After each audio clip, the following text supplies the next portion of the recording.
Տարեսկզբից խոստացված աշխատավարձերի բարձրացումը շտապ օգնության ծառայությունում 3 ամիս անց դեռ թղթի վրա է։ Առաջիկա բարձրացումների մասին Երևանի քաղաքապետը հայտարարել էր դեռ հունվարի 15-ին։ Մարտի 16-ի գործակարգավարական նիստում առողջապահության վարչության պետը հաստատեց՝ աշխատավարձերի բարձրացում չի իրականացվել ու պարզ չէ, թե երբ կկայանա։ Շտաբ բուժօգնության տնօրեն Ռուբեն Գրիգորյանը վստահեցնում է՝ գործընթացն ընթացքի մեջ է։ Մոտ ժամանակներս աշխատավարձների բարձրացում տեղի կունենա անձնակազմի մասով։ Մարտին թե ապրիլին հստակ ասել չեն կարող։ Ամսվա վերջում ֆինանսական հաշվարկից հետո միայն պատկերը պարզ կլինի։ Armenia Today-ին դիմաց վարորդները, որոնք հրաժարվեցին խոսել տեսախցիկի առջև, նշում են, աշխատավարձի բարձրացման խոստումները նոր չեն։ Ավելին, նրանց եկամտից երբեմն պահումներ են արվում վառելիքի գերծախսի համար, որն առաջանում է խցանումները շրջանցելիս կամ երբ փորձում են հիվանդին օպերատիվ տեղափոխել բուժկենտրոն։ Բացի այդ, հերթափոխից հետո մեքենաները մաքուր հանձնելու համար վարորդները հաճախ դրանք լվանում են սեփական միջոցներով։ Իսկ վթարների դեպքում երբեմն ստիպված են լինում հոգալ նաև վերանորոգման ծախսերը։ Շտապ օգնությունից արձագանքում են, մոտեցումները արդար են։ Մենք դեպքեր ենք ունենում, երբ որ լրիվ աննեղ է լինում վարորդը։ Այդ դեպքում որևէ գումար չի ծախսում վարորդը։ Մենք դեպքեր ենք ունենում, երբ որ 50-50 է լինում, այսինքն 50% մենք ենք մեղավոր, 50% դիմացինը, այդ դեպքում այն 50% մնում է վարորդի վրա։ Այդ դեպքում էլ մենք վերլուծություն ենք անում, այդ վարորդը ընդհանրապես ունեցել է վթար թե չի ունեցել։ Ինչ որտեղ հաշվի ենք առնում այդ ամեն ինչը։ Վարորդին լրիվ ազատենք այդ բեռից։ Այսինքն ասենք կասկոն կա, դու լրիվ ազատված ես, դու որևիցե ծախս չանես։ Ես օրինակ համակարծիք չեմ։ Որոշակի այդ բան ինչ որ մի հատ ֆինանսական ինչ որ բեռ պետքա վարորդի վրա մնա։ Կառույցի տնօրենի խոսքով շտապ օգնության մասնակցությամբ վթարների մեծ մասը ոչ ծառայողական ժամերին են։ Ասում է, անգամ ծառայության ընթացքում միշտ չէ, որ անհրաժեշտ է օգտվել տրված արտոնություններից։ Այստեղ խնդիրը տարբերակել այդ կարմիր գիծը ունենալ, երբ է հրատապ, երբ է իրոք որ պետք է դա անել։ Բնականաբար, եթե հրազենային վնասված կա, եթե օրինակ եմ ասում, դանակահարությունը արունահոսող վերք է, ինֆարկտ է այս էլևացիայով, հա, երբ իրական 1 րոպեն, 2 րոպեն կյանքին վտանգ է սպառնում, պետքա շուտ հասնեն։ Հիմա որ վարորդը կարմիր լույսով անցնում է ու ձայնը չի միացնում, ով է մեղավոր դե։ Ու վթարվում է։ Ճանապարհային կանոնները հստակ ասում է, լուսա ձայնային ազդանշանը միացած։ Հիմա եթե գալիս կարմիրով անցնում են ու ձայնային ազդանշանը չեն միացնում, ապահովական ընկերությունը եզրակացություն է տալիս, որ ամբողջությամբ դու մեղավոր ես, որովհետև դու խախտում անելուց ձայնայինը չես միացրել։ Տնօրենը պնդում է, բրիգադի ղեկավարը բժիշկն է ու միայն նա է որոշում կանչի հրատապության աստիճանը։ Շտապ օգնության բժիշկ Գարիկ Մաթևոսյանը պատմում է, դժվարություններից ամենամեծն աշխատանքային ծանրաբեռնված գրաֆիկն է։ Օրից է կախված, միջինում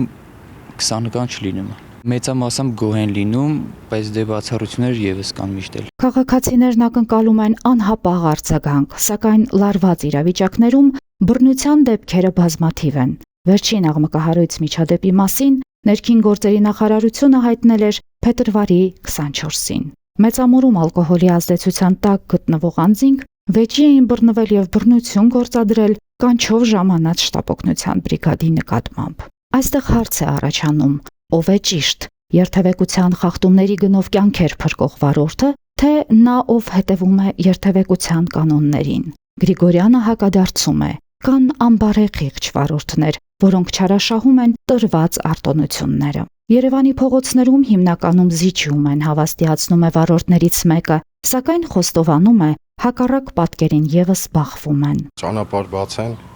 որտեղ այդ մեքենան ստից տեղը չի գնում ինչ-որ միտեղ, գնում է կանչերի, գնում է մարդկանց կյանքեր փրկելու։ Քաղաքապետարանից Armenia Today-ին հայտնում են, միայն նոր ավտոմեքենաներն են կասկո ապահովագրություն անցել։ Պատճառը բարձր արժեքն է եւ վթարայնության բարձր մակարդակը, ինչի պատճառով ապահովագրական ընկերությունները հաճախ հրաժարվում են համագործակցությունից։ Մի քանի անգամ մրցույթ է հայտարարվել, որ մասնակցեն ապահովագրական ընկերությունները, ինքնին ապահովագրական ընկերությունները ցանկություն չունեն մեր հետ կնքելու կասկո պայմանագիր կամ ունեն ցանկություն շատ բարձր գներով, նույնիսկ ապա պայմանագրերը մեր բավականին թանկ է, որովհետև մեր վթաները բավականին շատ է, վնաս շատ ենք պատճառում, բնականաբար հիմա էլ գների ազատականացում է, ապահովական ընկերությունները բոլորը բարձրացնում են գները անդադ։ Տնօրենը հավելում է, որ ռիսկ կա։ Կասկո ապահովագրությունը կարող է վարորդներին տալ անպատժելիության զգացում։ Աշխատում ենք, որ չանենք, բայց իհարկե լինում է, բայց հիմնականում աշխատում ենք, որ առանց խախտումների քշենք, մարդկանց չխոթնդոտենք։ Ինչ վերաբերում է գերծախսին, տնօրենը պնդում է. ամիսներով ուսումնասիրել է վառելիքի ծախսն ու հասկացել, որ որոշ վարորդներ գերազանցում են սահմանված նորմաները։ Առավելագույն շեմ սահմանելուց հետո նրանք չեն շարունակել աշխատանքը ու հեռացել են։ Ունեցել ենք դեպքեր, երբ որոշ վարորդներից պահվել է, որովհետև այդ վարորդները անբարեխիղճ ձևով են մոտիկանում։ Իրանք իրենց մեքենան այդ ձև չեն վարում։ Իսկ ինչ է, որ այդ գույքը պետության մեր հիմնարկին է պետք է այդ ձև վերաբերել, դա ես ճիշտ չեմ համարում ու ասում հենց հիմա էլ վարորդների 95%-ը տեղավորվում է այդ նորմաների մեջ։ Մի քանի անց կա, որոնք տենց իրենք հաճույք են ստանում կամ չգիտեմ, իրենք այդ ձև են վարում մեքենան, իրենք տեղավորվում են անում, որ իրենց աշխատավարձից պահվի, իսկ այն վարորդները, ովքեր որ ասեցի, բավականին շատ էր, իրենք տենց իրենց ձեռով դիում գրեցին, գնացին, որտեղ իրենք այլ հետաքրքրություններ ունեին հիմնարկում։ Միանշանակ էր դա։ Մեկ հերթափոխի համար 15000 դրամ ստացող եւ ամեն անգամ մեքենայի լվացման համար սեփական գրպանից 600 դրամ վճարող վարորդների խնդրի մասին տնօրենը պնդում է առաջին անգամ է լսում։ Ինչ որտեղ գաղտնիք չի, որ այդ նույն սարքերից օգտվում են նաև իրենց անձնական մեքենաները լվանալու։ Իսկ եթե ընդհանուր անձնակազմի մեջ կլինի 5-6 անձ, ովքեր նպատակահարմար չեն գտնում իրենք մեքենան լվանալ, այլ իրենք սիրում են տանել պատվիրակեն, դեռ որևէ խնդիր չկա, բայց նորից եմ գնում, իրականում չեմ անում տենց մարդ, որ այդպես անի։ Ասում է տեխնիկա ունեն։ Վարորդները պետք է ինքնուրույն լվանան մեքենաները գիշերային հերթափոխից հետո, իսկ եթե նախընտրում են վճարովի լվացման կետերը, ապա պետք է դա անեն սեփական միջոցներով, բայց պետք է զգույշ լինեն, որ մեքենայից սարքավորումներ չկորի։ Սրանք թթվածնի բալոններն են, օրինակ, հիմնականում թթվածնակախյալ հիվանդների համար է օգտագործվում։ Այնտեղ